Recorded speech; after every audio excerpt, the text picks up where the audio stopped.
Well, hi, here we are. It's the Linda Cohn Show. How's everybody doing? It is their debut. Thank you for joining me.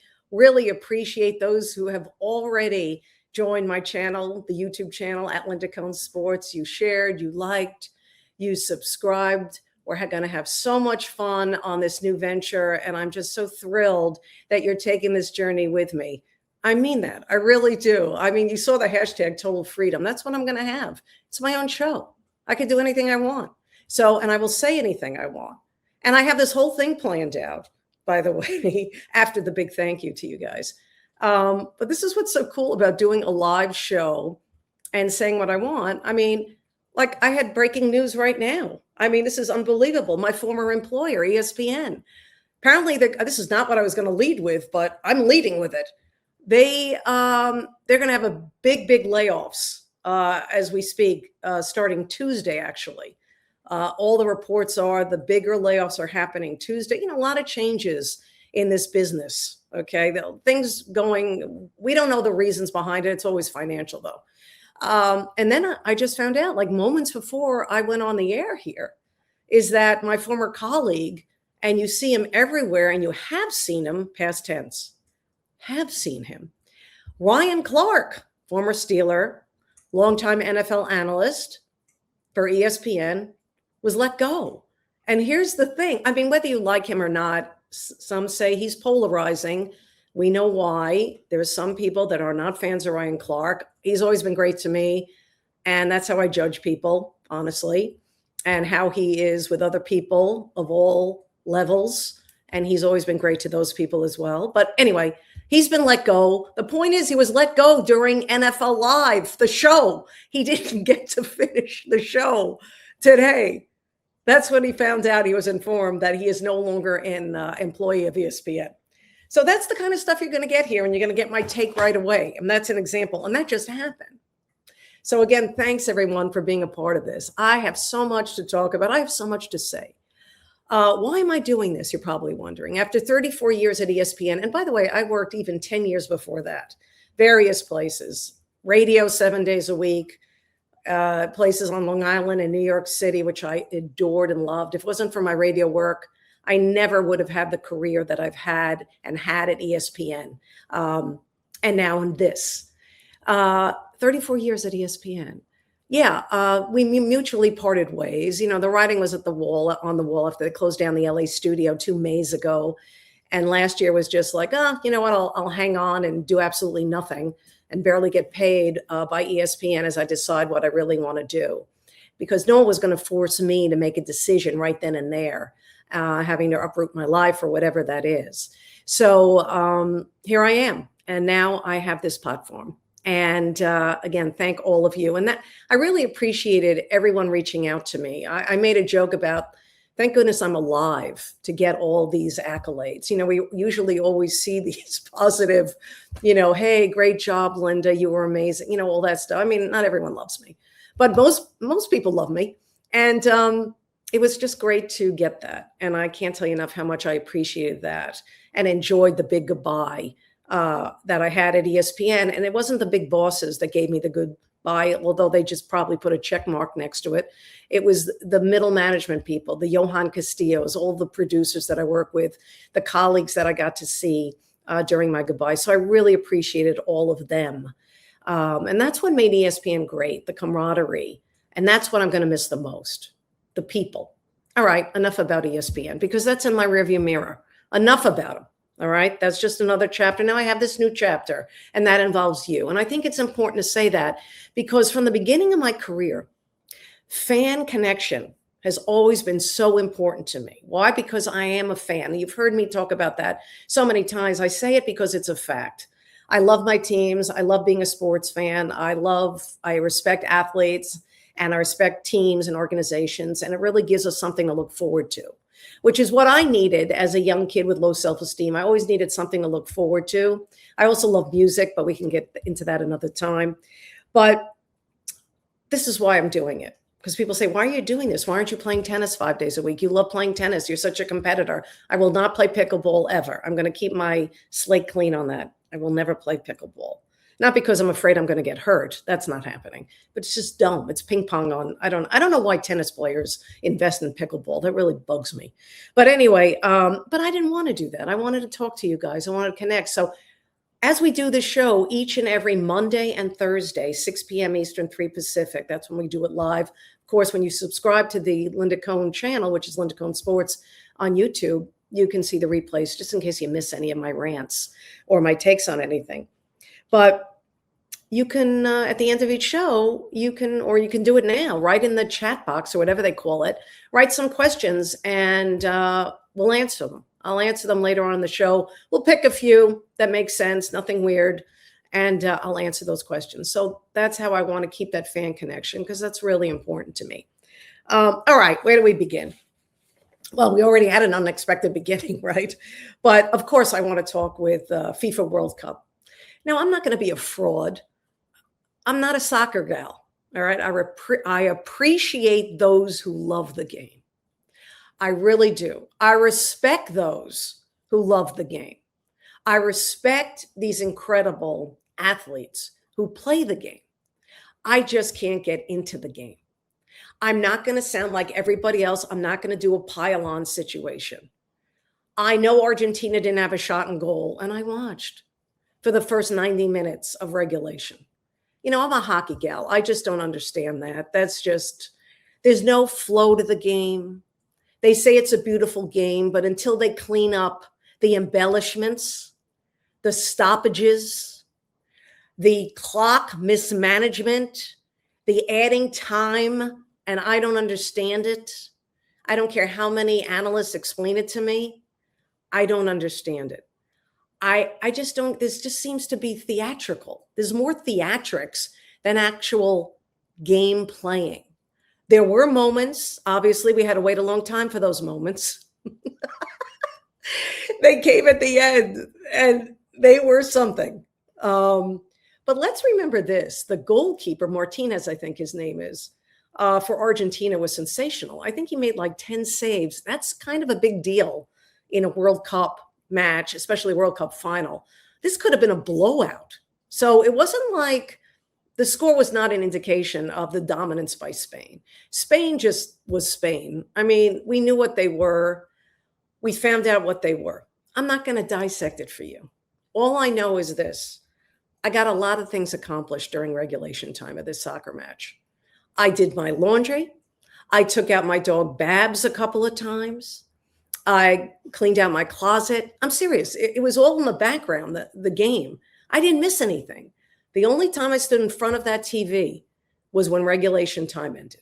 Then I was like, okay, but it still wasn't like hockey where it was sudden death.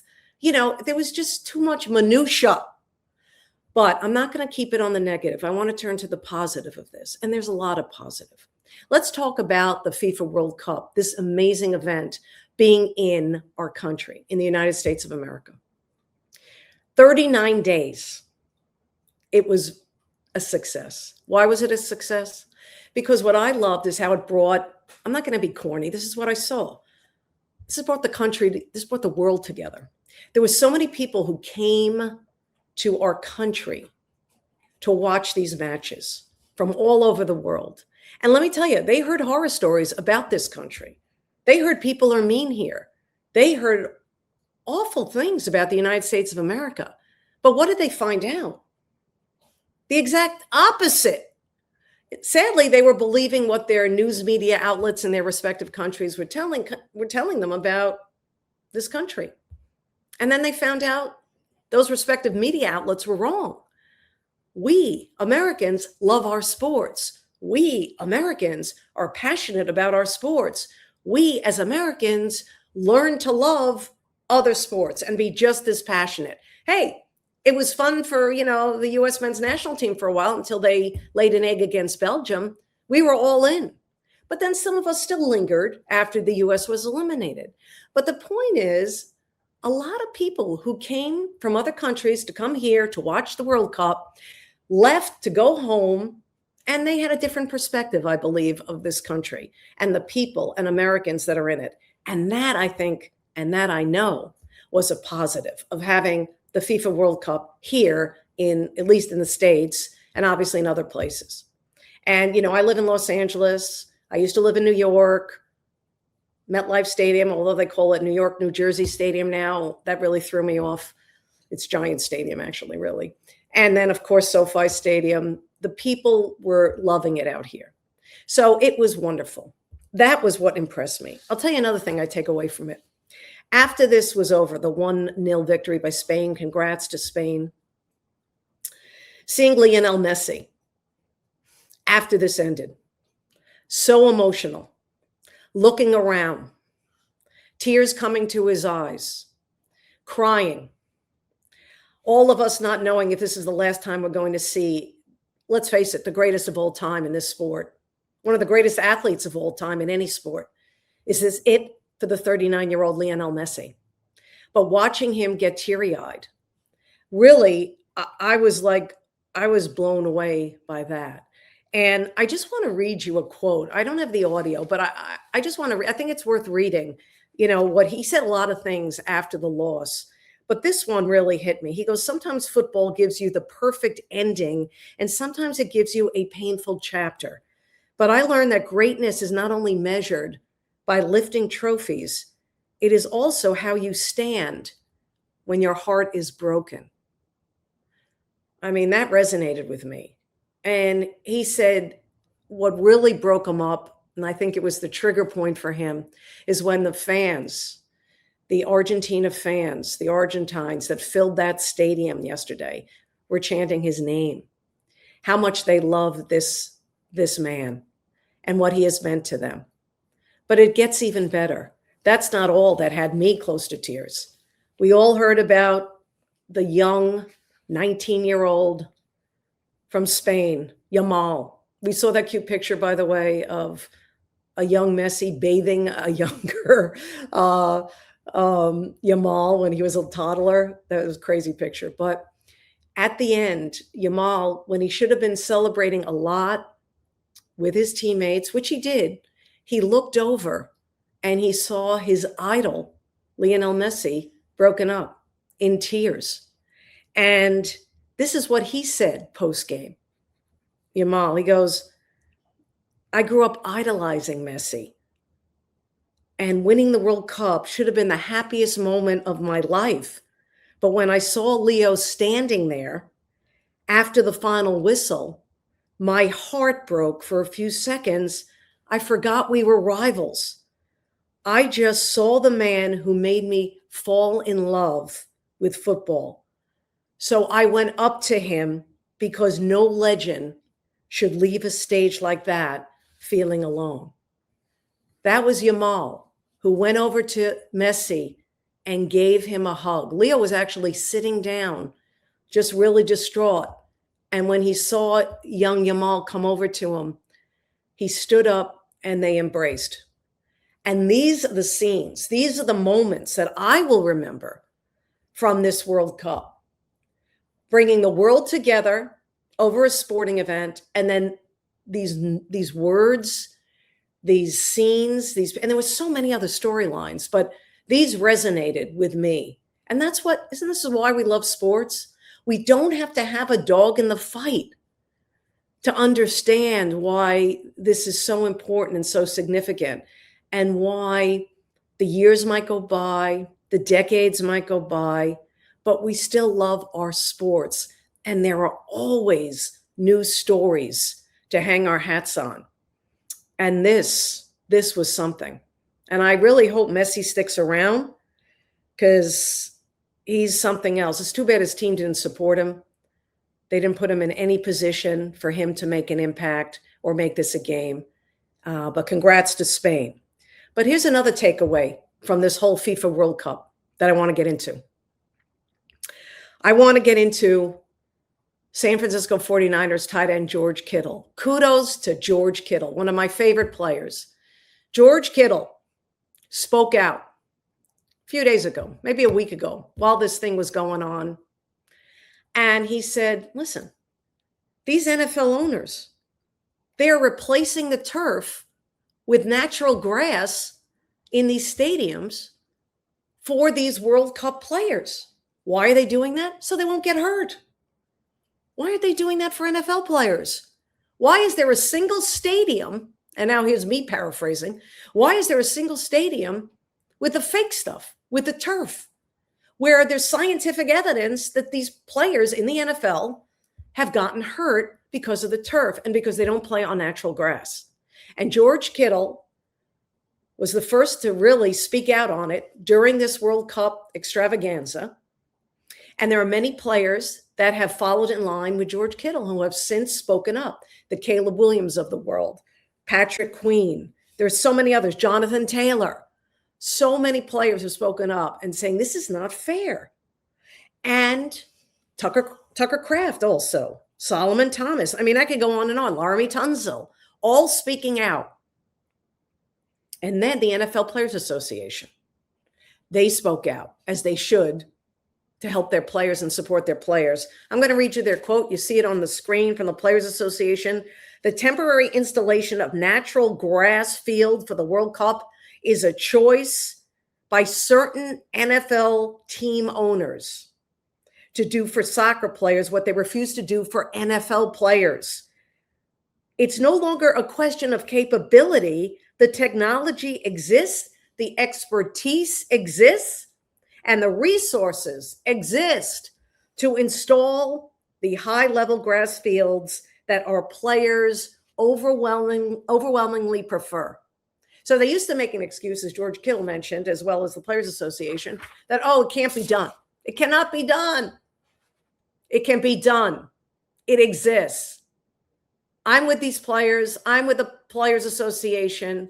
I don't care how much money it costs. Don't you want to protect your investment? You know what these players make. I mean, it's not NBA salaries, but it's NFL salaries. It's your quarterbacks. It's your running backs. I don't get it. I don't understand it. I'm not an NFL owner, but I hope they wake up. Am I holding my breath? I am not holding my breath. But I thought that was important to bring out. All right, as long as we're talking about the NFL, it is always a great time to talk about the NFL. By the way, shout out to my son, Dan, who will be joining the show, not today, but when NFL season starts, he loves the NFL. He will be joining me once a week. We will be breaking down certain things, some hot takes. What Dan has to say will surprise you. He doesn't hold back. But I want to talk about some NFL topics. I'm not going to skim the surface right now, but I want to get your mouth watering, kind of get yourself into it. Training camps are opening. Things are happening. Storylines are taking place. So I thought of a few storylines. I know they're very cliche, but who cares? It's my show. 3 NFL quarterbacks, to me, under the most pressure to go next level this season. Here they are. Number one, I can make number one, 2, and 3, actually, too, because he's the runaway guy that under the most pressure. And the Bills fans, don't kill me. I'm talking about Josh Allen. Josh, there he is. I know he's a great human. I know he's a dad now. I know he's happily married. I know he's got his life together. I know he's a god to the Bills fans. And I understand that. But after watching, and he's the first to admit it, after we all watched what happened last postseason, I'm sorry to bring it up, but I have to. I mean, the runway was clear. It had never been clearer. No shovels needed to remove the snow on the runway in Buffalo for Josh Allen and the Bills to go to a Super Bowl last season. We know why it didn't happen. Josh Allen, I don't know, imploded. I don't want to bring this back, but yeah, the 4 turnovers to Denver, can't get past the divisional game. I'm sorry to bring up these memories, but Bills fans, I mean, do you see this now? I mean, it's always been a Josh Allen love fest because he blows us away with some of these throws. I get it. But, my son Dan calls him a glorified running back at times. You've heard what Cam Newton has said about him. Not that Cam is, the Bible when it comes to NFL quarterbacks, but I see his point. I have a problem because he could have gone to at the very least, gotten to a Super Bowl. I know he won the MVP, so don't get me started with league MVPs. I don't think that matters much to me. Remember, I'm an Eli Manning gal. Eli doesn't know it, but I love Eli. Eli's my guy because why? He played his best when it mattered most. I didn't care about all the picks he had during the regular season. I don't care about it. He's a first ballot Hall of Famer because of how he played in every postseason, and not just beating the Patriots twice and beating the greatest of all time in Tom Brady. One show I'm going to break down how great Eli Manning is and why he should have been a first ballot Hall of Famer. But let's get back to Josh Allen. Number one, no question about it. This is the time, Josh. And Josh knows it and he realizes it. And I've heard all the excuses. Have we forgotten how good James Cook is? He's got like a elite running back. And I hear from Bills fans, oh, Linda, but the receivers have left a lot to be desired. Elite quarterbacks make those around him better. I'm not comparing Josh Allen to Tom Brady, but look what Tom Brady had to work with. I don't want to hear about Randy Moss. He didn't win a Super Bowl with Randy Moss. I'm talking about, former lacrosse players that Tom Brady won Super Bowls with. Okay. Making Julian Edelman.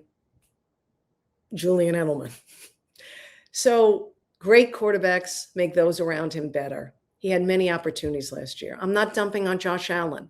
I'd love to see it happen this year. My sister, my brother-in-law, my nephews, they live in Buffalo. If it's only for them, do it for them. Great restaurant, Salty Chefs. You might want to check it out. So he's number one. Quarterback that really needs to go next level in some capacity. I think he could do it. He's 30 years old now. He's entering his 9th season. We're running out of time. The window is closing. Josh, get it done for the Bills Mafia. I know you can. You can make it happen. All right, number 2, C.J. Stroud. C.J. Stroud, new haircut and all. C.J., I was rooting for you. The Texans are a fun team. I know they're defensively powerhouse. They are, C.J., if you would have just played, I don't know, maybe mediocre, the Texans could have been in the Super Bowl, not the Patriots, because of that defense was so damn good. But talk about an implosion. He was a deer in headlights. And I don't know what happened to this guy. It was like co-offensive rookie of the year. His arm is amazing. But then he became this turnover machine in the postseason last year. I don't even know where to start with it.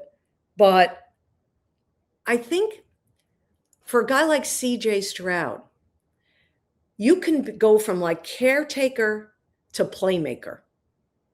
I've seen it. You could do both. And really good quarterbacks excel that way. They can be a caretaker, whatever, game manager. I hate that term.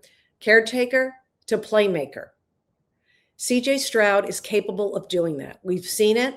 I need him to bounce back for the Texans. Don't count out the Texans because of the defense. But man, like the Bills, it was a missed opportunity for the Houston Texans last year because C.J. Stroud could not find a way to maybe commit 3 less turnovers than he did.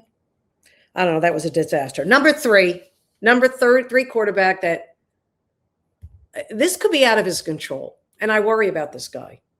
I'm talking about Cincinnati Bengal, the coolest QB in the league, Joe Burrow.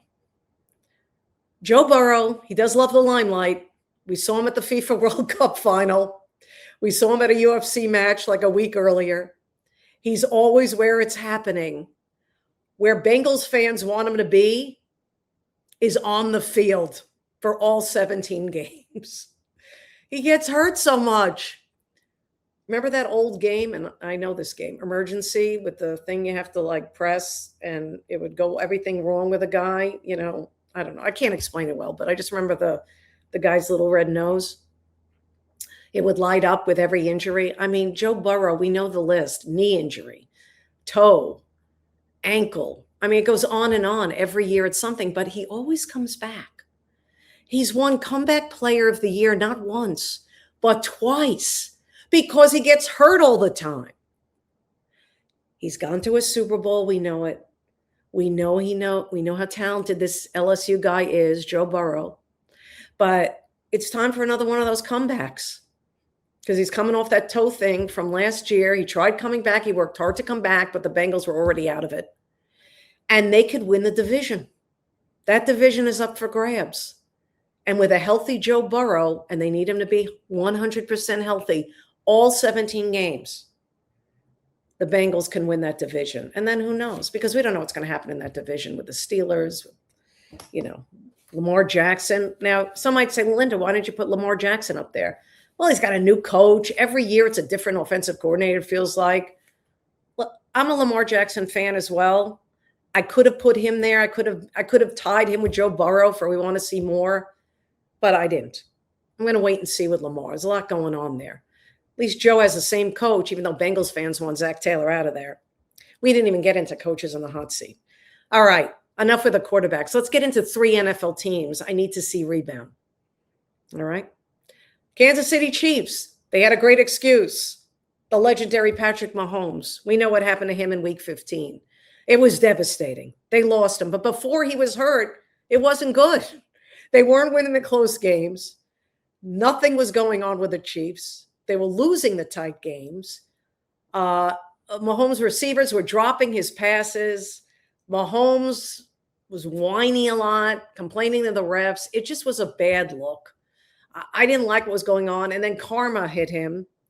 And then he got hurt. I mean, it was seriously hurt. The ACL tear. It was frightening to look at. We wish him the best. Everything we hear from Patrick Mahomes and those around him, that he's going to be ready for week number 1. And that is great news, not only for the Chiefs and their fans, but for the NFL and for those around him. But for the Chiefs to rebound, it's not just going to be a healthy Patrick Mahomes. They're going to need another big-time receiver or just at least one other target for Patrick Mahomes. I don't know what the deal is with Rashee Rice. He's a nightmare. What's going on with him? You just Google him. You'll see what I mean.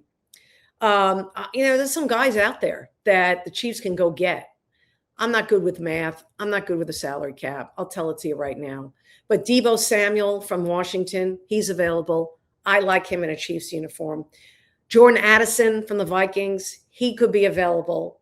He'd help Patrick Mahomes and company. What am I going to get from Travis Kelce? I don't know. We know the story with Travis Kelce. Don't get me started on the MSG wedding. I love, anyone who knows me knows how much I love Taylor Swift for her music, for her songwriting, how I resonate with most of her music. I know I should have understood the MSG wedding thing. Not the fact that I wasn't invited. I don't care. But the fact that who she invited.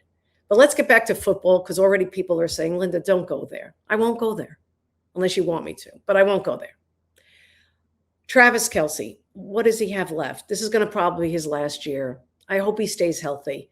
But we can't expect him to rescue the Kansas City Chiefs and rescue Patrick Mahomes when it matters most. So in case you've forgotten, we know about the disaster season that was the Kansas City Chiefs that they had. They need to bounce back. They need to make the playoffs for the good of all of us and for good of NFL fans. They need to bounce back. The Detroit Lions, they need to bounce back. 9-8 last year. Their defense, it was just atrocious, and I'm being kind. They stopped having luck, the Detroit Lions, as we move along. The Detroit Lions stopped having luck. The year before, when everyone thought they were going to a Super Bowl, and then Dan Campbell made one of his questionable decisions, and that didn't happen. And this last year, they were like 2-5 in 1-score games. So all the luck they were having 2 years earlier, that ended. So their defense was horrific. Their offense was just okay. Everything went wrong for the Lions. They still finished 9-8, but they were out of the mix. The third team that has to bounce back, the Dallas Cowboys. Hey, is there any way we can stop looking at Patrick Mahomes, please? Because I've moved on to the Dallas Cowboys. The Dallas Cowboys, speaking about horrific defenses, that was a big reason for their downfall. Their offense was great. I think they were 7th in the league in offense, Dak Prescott and company, but their defense was ranked 30th in the league. They only won 7 games. I think they were 7-9-1. We all remember that tie. I certainly do. But they still have one of the greatest kickers in the league in Brandon Aubrey. They got a lot going on. I think the Dallas Cowboys are going to be back, and I think they can win the division. I'm a Giants fan. It kind of hurts me to say it. I think the Giants are going to make strides, but the Dallas Cowboys need to bounce back. They have a new defensive coordinator. There are changes there, and those are my 3 teams that need to bounce back this season. Chiefs, Lions, Cowboys. You remember when the Dallas Cowboys were called America's team? Yeah, I thought you might. I thought you might. Well, I was teasing we have a new America's team. And the name of that team cannot be found in the NFL. No. The name of that team can be found. Are you sitting down? Are you ready for this? America's team is the Indiana Fever. That's right, the Indiana Fever. You think I'm nuts? No, I'm not. I'll tell you why the Indiana Fever right now is America's team. Let me count the ways. Well, Caitlin Clark, okay? Love her or not, you have to admire her.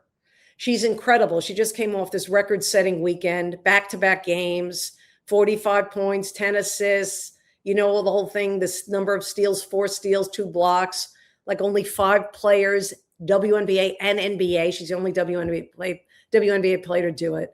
She continues to break records, okay? Then she played in the second of a back-to-back. The Fever won again.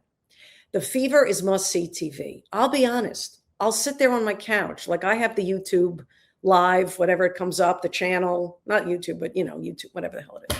And, they kind of keep track of your viewing. And it seems like the Indiana Fever is always on.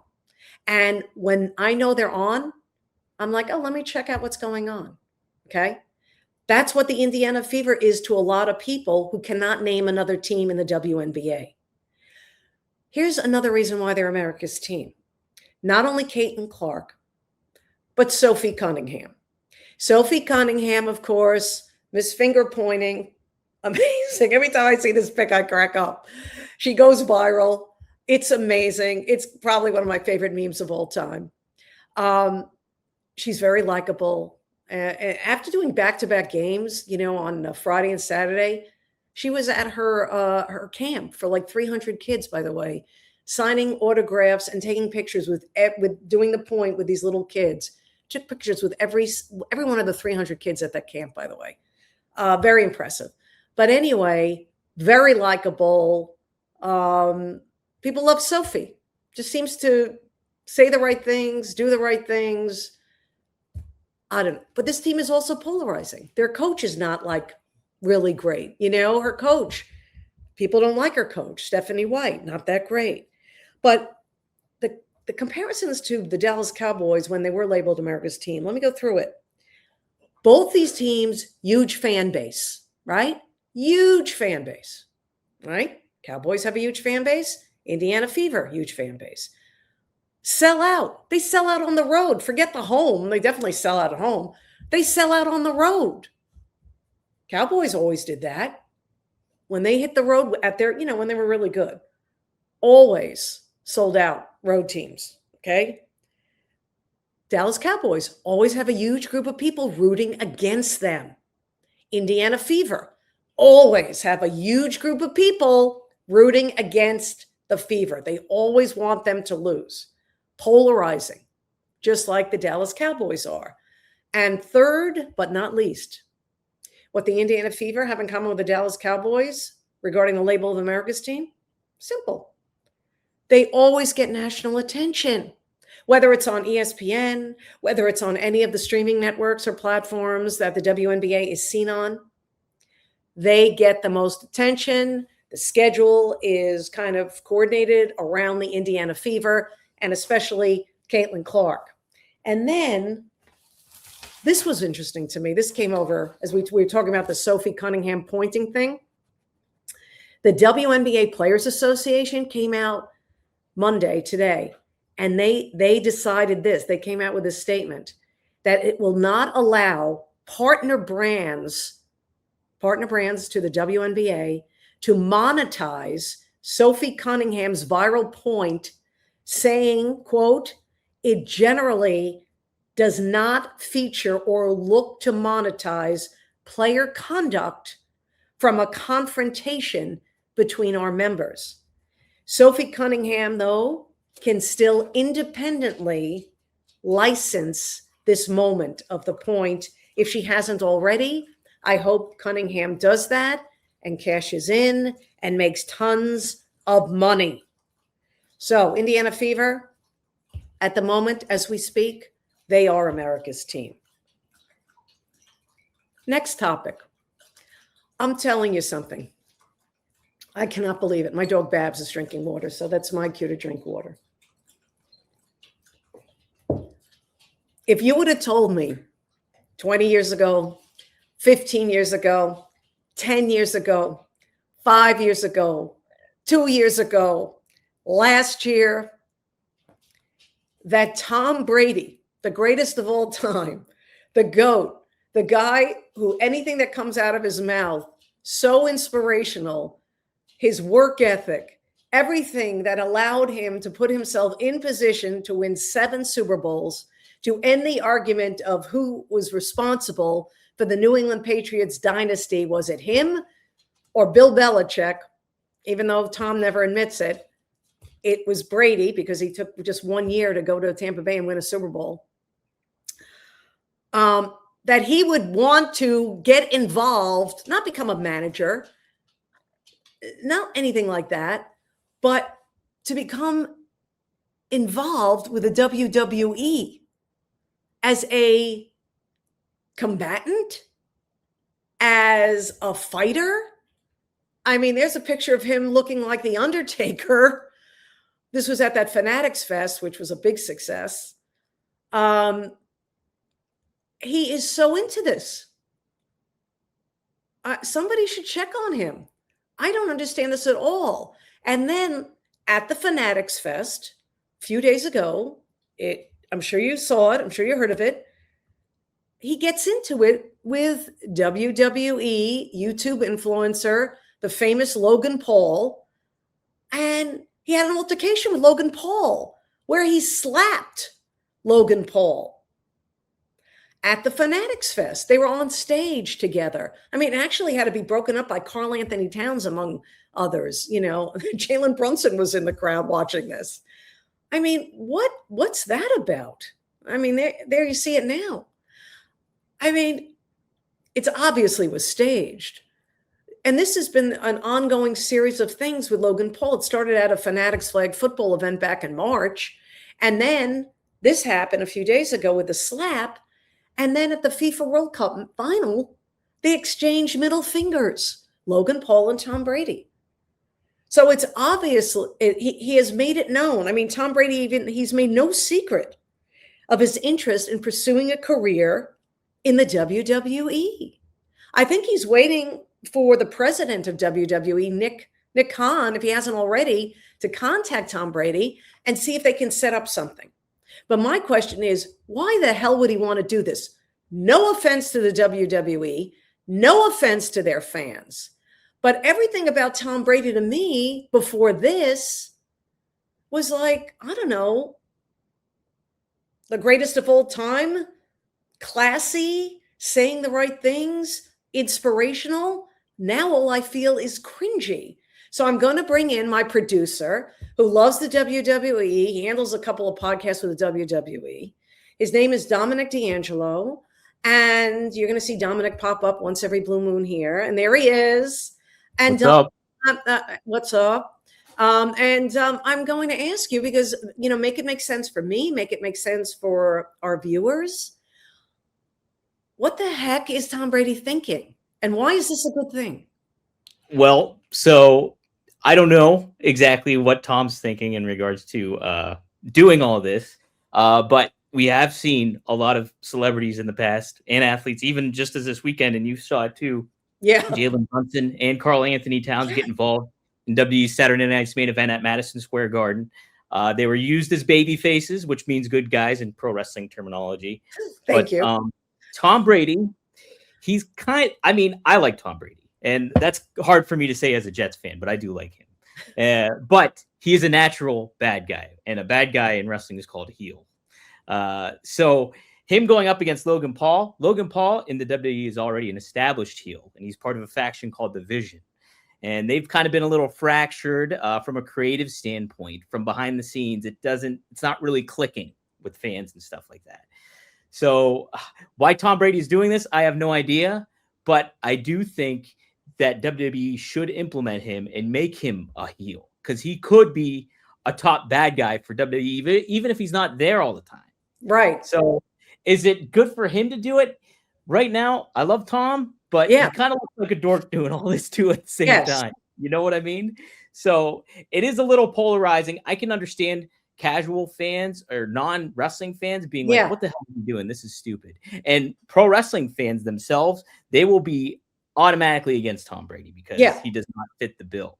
Yeah. So does it make sense for him to be there in this context right now? No. But if they turn him bad guy and they put him involved in a storyline that's big time, like this Logan Paul thing where him and Logan Paul align because they're both natural bad guys, there could be a lot of money there. Yeah, but Tom doesn't need money. That's number one. Right. I love Tom. And Tom, you're always invited on this program.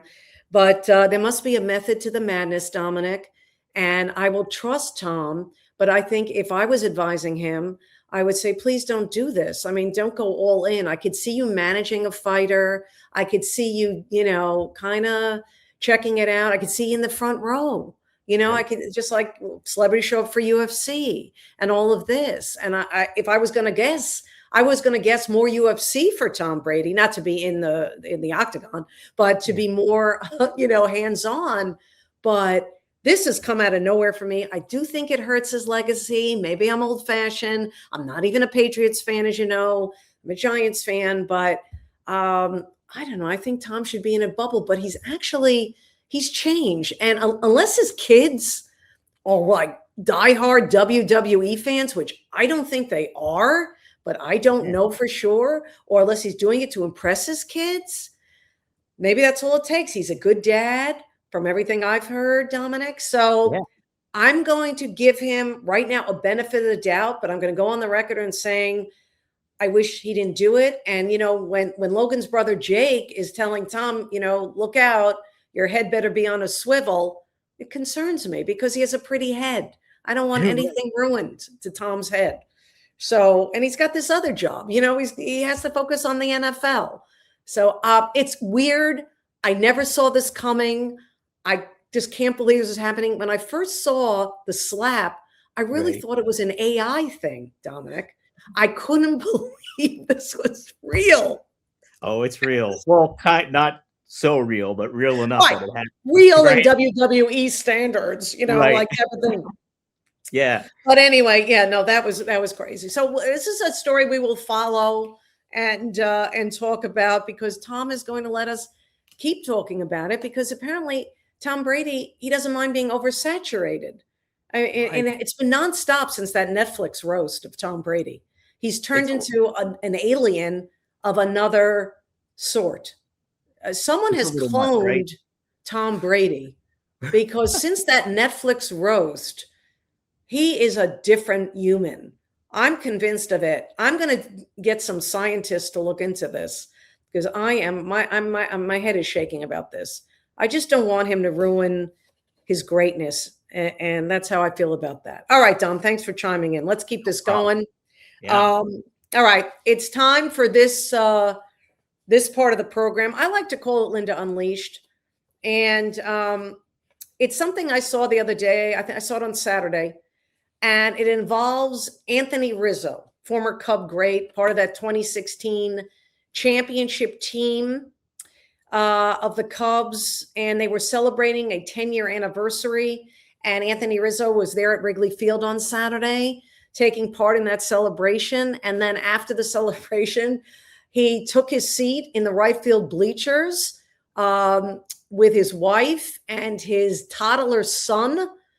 And wouldn't you know, Michael Bush of the Cubs hits a ball into the stands, right field, and Anthony Rizzo ends up with a home run ball while holding his barely 2-year-old son, raises his hand, I got the ball, although he had to dig deep.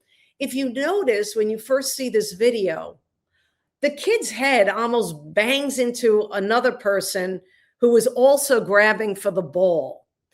And this reminded me of, I'm not going to kill Anthony Rizzo a lot, but I'll tell you why. It still got me a little nudgy about it. I'll tell you why. Because you're holding your kid who's not even 2 years old, maybe a buck and a half, with one hand and you're digging for the ball on the disgusting ground of the right field bleachers at Wrigley Field, looking for this $2 baseball so you can, without hitting your kid's head, raise your hand in delight that you have the ball. It reminded me of my millions of years on SportsCenter doing highlights of men of all ages holding their infant sons or daughters at the game and catching either a foul ball, a home run ball, a ball that bounced into the stands, again, while holding their kid who, oh, by the way, why is a toddler or a kid that's under 2 at a baseball game anyway, where they could be hurt? I know I'm a mom. I know my kids are grown, but I will always be a mom first.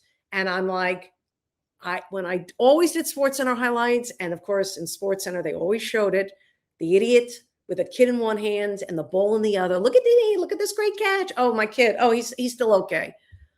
I would always rip the guy, even if it was a woman, I'd rip the woman. But you didn't see many mothers do this. You saw the dads. I have a problem with it. It's a pet peeve of mine. And then when Anthony Rizzo did this, it triggered something in me that I had to share and put it under the heading Linda Unleashed. So maybe I'm wrong, but this is me. This is the real Linda. I don't like it. It's too dangerous. It's absolutely dangerous. Anthony Rizzo, I love you. You're a great Chicago Cub, but I know you were there with your wife and she was okay with it, and that's okay. But I worry for the kid. The kid almost hit his head, All right. Man, I think I've spoken long enough. So Dominic, we need you back on screen. This is the time I think I remember to promote it at the beginning of the show. I might not have, but I asked people if they wanted to, and we could learn to do this. This is a work in progress. If they had any questions, to write it in the chat box, whatever that is. And then you would look at these questions and read the good ones. First of all, do we have any questions? Oh, we got some questions for sure. Definitely. Fantastic. And some comments. So already a success. Yes. We got questions. So I asked for questions and you guys responded with questions. So there you go. That's pretty cool. So I'm going to let you pick them out, and I want you to read them and who they're from, and I will attempt to answer them. And we don't have to do all of them, whatever you want. I don't even know what time it is. Keep going. We'll run through a few of them here. We'll start with 5. If we keep going, then we'll keep going. If not, that's how we'll end it. But all right, let's start with a hockey question. One that's close to my heart too, being a Pittsburgh fan and a Pittsburgh Penguins fan. Love it. So, and you're known for hockey, Linda. So let's start it with this. We're going to have a lot of hockey on this show as we get close to the season. Yes. Don't worry about it. Richard, thank you for chiming on in. Do the Penguins get Robertson? Jason Robertson? Mm-hmm. Is that what you said? Is that what you tried to say? Yep. Okay. We'll have to get Dominic up on his hockey player. I got to get a little bit more tuned in. All right. Okay. It's all right. Overall. We'll get you a class later. Yeah. We'll figure it out. It's all right. Get a free pass. Will the Penguins get Jason Robertson? Well, let me tell you, if the Penguins get Jason Robertson, it'll be great. Anything for Sid. That's why I say tagline, hashtag anything for Sid. Sid has been so loyal to that franchise. It goes without saying. Every time people like me bring up that he should go to another franchise, go to Colorado, play with his buddy Nathan McKinnon, win another cup with him, do that kind of stuff. Sid is like, no way. And if he was talking to me, he'd be like, no way, Linda. I'm not leaving the Penguins high and dry. I'm staying here. Gino's staying. Our guys are staying. Chris Letang is staying. The core is here. All right. They shocked me last year. They made the playoffs. I picked them to beat the Flyers. They let me down. Would the Penguins go after Jason Robertson? I sure hope so. Any team that gets Jason Robertson, it's fantastic. I interviewed Jason a bunch of times. Obviously, he might go back to Dallas. I don't know what the situation is, but the fun part of the hockey right now is the offer sheets and things going on. The big story in the offseason was Anaheim Duck. He's so young, Leo Carlsson. Flyers, Daniel Briere, the GM, offering Leo Carlsson $18 million a year. Ducks were forced to match it. They did it. And Leo Carlsson is making $18 million a year. So guys like Jason Robertson, who's had, multiple 40-goal seasons, whatever it is, I don't have his numbers in front of me, but he's a top tier player. He's looking for big bucks, and which team can afford him. So if the Penguins can pull it off, God bless them. It'd be great. I'd love to see Sid compete again. Absolutely. And Penguins are under new ownership too. They just got bought out, so you never know what could happen. And they seem pretty gung-ho about doing some big things, so I'm pretty excited for that aspect. And all right, next up, we got Rich here. Rick Harris. Thanks for chiming in. Is this the year that Jordan Love becomes elite? Okay, interesting you brought up Jordan Love. I love Jordan Love, no pun intended. I know people, pile on Jordan Love. They shouldn't. We look at his numbers. They're amazing. He's always in the top 10, sometimes top 5. Last year, he was in the top 5 in like major categories. People don't want to see it. I don't know what it is. I'd say he's one of the top 3 underappreciated quarterbacks in the NFL. I will, in a future show, do a segment on underappreciated quarterbacks in the NFL. And Jordan Love is one of them. He might be the first one that's underappreciated. This is not on him. He's had some issues around him, the people that are on that team. There's some coaching situation there. Bottom line is this: Jordan Love is not your problem, Packer fans. No. Next. All right. Let's go with this one. This is a funny one, actually. Dave Felbo, thank you for chiming in. Here's my question. The game that Linda was describing was called Operation. Thank you. My question was, how come they didn't give him any anesthesia and knock him out? His eyes were open the whole game. That is kind of disturbing. What are we talking about? The guy on the game or the board game Operation with the guy? His eyes were wide open the whole dang time. I don't know. I'm not a doctor or a nurse, so I don't have an answer to that. But you have know what? That's a very deep question. I might have to get back to you on that. I don't know. It still is a successful game. Nothing's perfect. Next question. All right. This is a comment here from Jim in Coachella. The biggest problem with the Cowboys is the owner. Do you think that's correct? Listen, the Cowboys, what I like about the Cowboys and why I think they're going to bounce back, I know I kind of just skirted over them. Mainly because, Dom, you had Patrick Mahomes' picture up there way too long. All right. I was distracted by Patrick Mahomes when I was talking about the Dallas Cowboys. So I was like, let's on. Episode 1. We're episode 1. All right. I know it's like Rip Dom Day, but I really am not doing that. But it is the truth. Patrick Mahomes was up there too long. Dallas Cowboys, I can't believe I'm saying this. I'm really excited for what they've done because they have done so many. Their defense was so awful, but they had one of the best off seasons, one of the best drafts. This is why I think they're going to win the NFC East. They had a better draft than the Eagles. They had a better offseason than the Eagles. I just think they've made all the right improvements on defense. I'm not worried about their offense, not with those guys that they have. So, for Dak to throw to, CeeDee Lamb and Pickens, Pickens just got to get his head in the game. But other than, that being a Steelers, you're a Jets guy. So I don't know. I always forget you're in Pittsburgh. You think you're all the people. Okay. But anyway, I really like the Cowboys this year. And the owner, I can't kill him because he did the right things. Jerry Jones did the right things this offseason. He saw the limitations. He saw where the needs were, and he made fixes. And let's see how it plays out on the field. Yeah, people criticize him a lot, but I tell you what, when it comes to the draft, he drafts some big name players and they make an impact right on the field, right off the bat a lot of the time. So yeah. Next. That's scary. Next up, we got I like this one. All right. Is this the fifth and final? Yeah, we can do that. This is it right here. Tom Hellick, thank you for chiming in. Where do you think Connor Hellebuck is going? I'm saying Buffalo. Who's going to be crazy enough to sign Logan Stanley? Okay, let's just deal with Connor Hellebuck. Okay. Connor Hellebuck, I would love to see him in Buffalo. End of story. The Sabres, so exciting last season. Again, may I mention again my sister Donna, Salty Chef's Restaurant. Big Sabres fans. I want Connor Hellebuck in there. He's just such a great human. Did you know he wrote children's books? People don't know. Yeah. When I got to interview him a few times, we talked about, they wrote a few years ago, I wrote a children's book. Of course, I love goalies because obviously I was a goalie, but he's just a great human. And I would love to see him in Buffalo. So that's where I'm hoping he goes. And speaking of goalies and weird situations, I don't know why the Edmonton Oilers didn't go for Connor Hellebuck. Their goalie situation to me is still a mess. once we get closer to hockey season, I'll go on one of my rants. I mean, Connor McDavid deserves better in all aspects.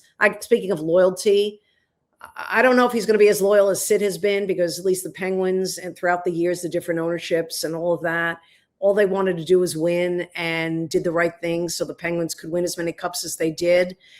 Connor McDavid is capable of doing that. He's unfortunately with the wrong organization. And until they improve and get better, it's going to be the same old shit. So Connor Hellebuck, finish strong, finish your legacy with the Buffalo Sabres. That's what I hope happens. All right, that's it with the questions. And I appreciate everyone who asked. Unless you see something that's an amazing question you want to get in, Dom. I mean, I think anything else, but I don't want to cut off anyone. But people's time, I appreciate everyone's time doing this. So, maybe let's put a bow on it, okay? So I want to thank Dom. Thank you for helping me out there. Lovely, fantastic, great. Okay, now I want to talk about and remind you, if you like what you've seen, if you like what you've heard, I know you hear this crap all the time, but it's coming from me. Share, like, and subscribe. Even if you're new to the YouTube and all that crap, you see the like sign. And if you haven't subscribed already, subscribe. It's free. It's free, for goodness sake. Tell your friends too. I really enjoy doing this. I'm doing it Monday and Thursdays, same time, 6 p.m. Eastern, 3 Pacific. If you miss anything, don't worry. Dom is going to have it on a loop, on replay, on my channel, but you have to subscribe to @Linda Cohn Sports on my YouTube channel so you can see the show over and over and over again. Like when you used to watch me do the Sports Center re-airs over and over and over again a million years ago, right? When it was replayed 8 times. You could do this with this. And so Thursday, I will be back on the same platform. So Mondays and Thursdays. And I'm really excited about Thursday because, listen, we love sports so much. There'll always be something else I'm going to talk about and have my takes about. Not only that, I have a guest, and my guest is the great and talented, one of my favorite people. We're buddies, even though we're just always buddies. We're always connected. And Michelle Beadle will join me. Yes, that Michelle Beadle. She is the greatest. She is so much fun. She makes me laugh. She's also a Spurs fan. I'm a Knicks fan. We get into it. We're going to get into everything, all the big topics. I know she loves the WWE, so I'm sure she's going to have something to say on that. And if LeBron still can't figure it out by then, I'm sure she'll have something to say on where LeBron should go. But you never know what comes out of Michelle Beadle's mouth. Talk about expect the unexpected. That's with me. But with her, I think it goes even next level. You just never know. But Michelle, I'm looking forward to that. She will be my guest on Thursday, our next show. So right now, I just want to say thank you, everyone, for tuning in to the debut of the Linda Cohn Show. I appreciate it. I know there's so many other things you could be doing right now. And maybe you were walking the dog when you were listening, or doing the dishes while you were watching, or whatever the heck you were doing. But I really appreciate you. And again, I want to thank you for being a part of the show, because you guys, the fans of sports, supporters of myself, I think that is, for me, the most important thing. And that's why I'm doing this. That's why, that's it. I'm doing it for fun. And thank you for coming along for the ride. And so I'll see you Thursday. Take care.